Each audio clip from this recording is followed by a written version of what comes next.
सुप्रभात। सर्वतो भावेन भगवान, सर्वतो भावेन भगवान, ये हमारी आज की आध्यात्मिक चर्चा का विषय है। मनुष्य जीवन सर्वश्रेष्ठ माना गया है, लेकिन क्या सभी मनुष्य कोटि में आते हैं?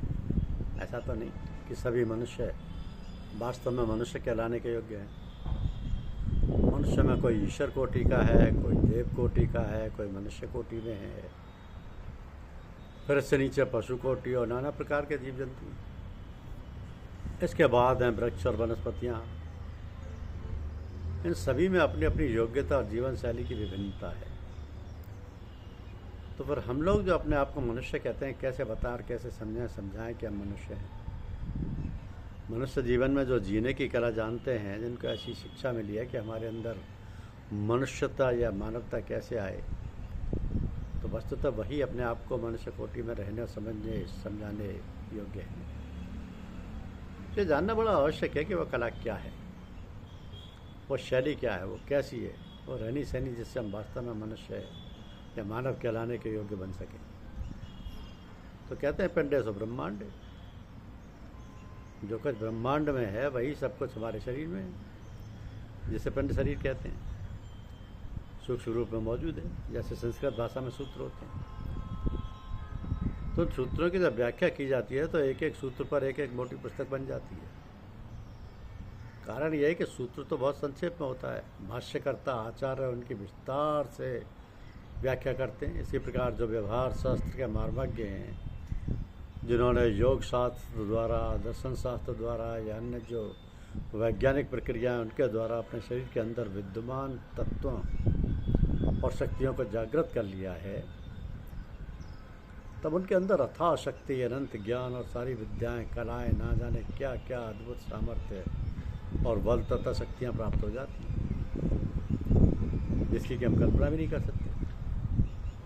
उदाहरण के तौर पर जो शारीरिक व्यायाम करते हैं, उनके अंदर कितना शारीरिक बल आ जाता है, ये पहलवानों में प्रत्यक्ष है। उसी प्रकार जिसने विद्यार्जन और बौद्धिक प्रतिभा प्राप्त की है, उसके अंदर बौद्धिक सामर्थ्य का चमत्कार देखा जाता है।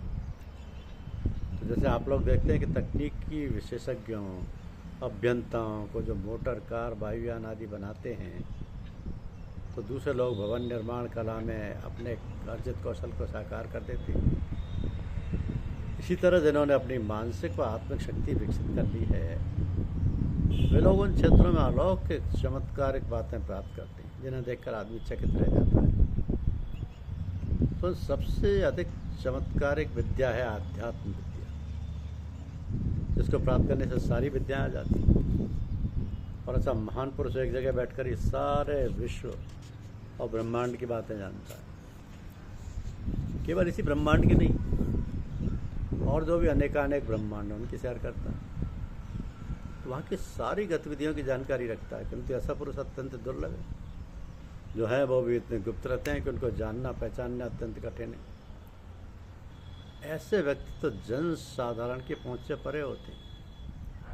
ऐसे लोग स्वयं ही जब और जहाँ चाहते हैं प्रकट होकर अपना परिचय देते हैं, और जो कार्य करना होता है संपन्न करते हैं। तो मनुष्य जीवन कितना रहस्यमय है कि अभी तक शायद ही किसी ने इसकी परिपूर्ण जानकारी प्राप्त की हो। अतः जीवन की कला जानने, समझने और उस पर अमल करने हेतु बड़ी सावधानी और कठिन परिश्रम की आवश्यकता है। परमात्मा स्वयं तो अनंत है ही, उनकी शक्ति और सामर्थ्य भी अनंत है, ब्रह्मांड भी अनंत कोटि है। तो जिसने जितना ही अपने मन मस्तिष्क को परिष्कृत कर आत्मा को उपलब्ध किया है, उतना ही वो महान और विशेषज्ञ है। परमात्मा ने अपनी कला और भावना को सूक्ष्म से मनुष्य के अंतर में भर दिया। किंतु यही कहना पड़ता है कि सोई जानई जेहु देव जनाई, सोई जानई जेहि देव जनाई। जब मनुष्य अपने आप को सर्वतो भावेन भगवान को समर्पित कर देता है, तो भगवान भी उसके आत्मोद्धार का दायित्व संभाल लेते हैं, और ये जीव सहज में ही कृतार्थ हो जाता है, सहज में ही कृतार्थ हो जाता है। तो मनुष्य जीवन की सार्थकता इसी में है कि वो जाने और समझे कि वो क्या है, कौन है, और इस संसार में किस लिए आया है। वैसे तो आहार, निद्रा, भय और मैथुन ये मनुष्य और जानवरों में एक जैसे, किंतु मनुष्य में धर्म की प्रधानता है। यदि मनुष्य में धर्म नहीं है तो वह पशु के समान है। तो धर्म क्या है? धार्यते थी धर्म, जो धारण किया जाए वो धर्म है। धारण किया जाए, धारण क्या किया जाए? यही कि हम मनुष्य हैं और हमें मनुष्योचित काम करना है।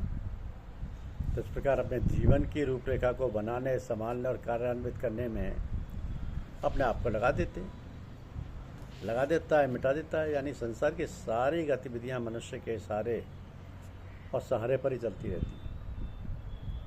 कोई ऐसा कार्य व्यापार नहीं है जो मनुष्य की शक्ति और सामर्थ्य के बाहर हो। मनुष्य में अपार शक्ति है, केवल उसको जानने और पहचानने की जरूरत है। अगर हम जानते पहचानते नहीं हैं तो हम उसे काम कैसे लेंगे? इतना प्रचार और प्रसार जगत में हो रहा है, उसकी कोई इतनी मित्ती नहीं है, लेकिन ये सब मनुष्य के इशारे और सहारे पर ही चलती हैं। इशारे और सहारे पर ही चलती हैं। वो हर समय ईश्वर का स्मरण और सहारा लेना होता है। तो मनुष्य को हर काम ईश्वर का ही समझकर ईश्वर को सौंप देना चाहिए। ऐसे लोगों का सारा भार और व्यापार भगवान स्वयं संभालते और करते कराते हैं। इनमें किसी का कोई दखल नहीं होता। इसी को लोग होनहार क्या देते हैं।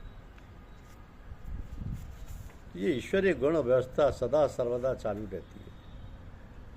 अपने कर्तव्य कर्म के लिए सदा सर्वदा तत्पर रहना ही पुरुषार्थ है। इसी से जीवन शांत और सुखी रहता है।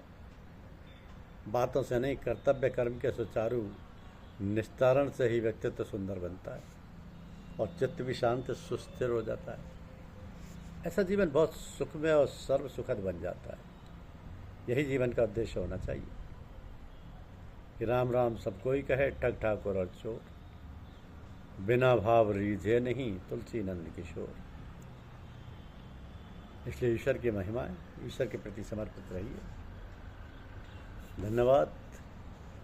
यूट्यूब चैनल को लाइक और सब्सक्राइब अवश्य कीजिए। शुक्रिया।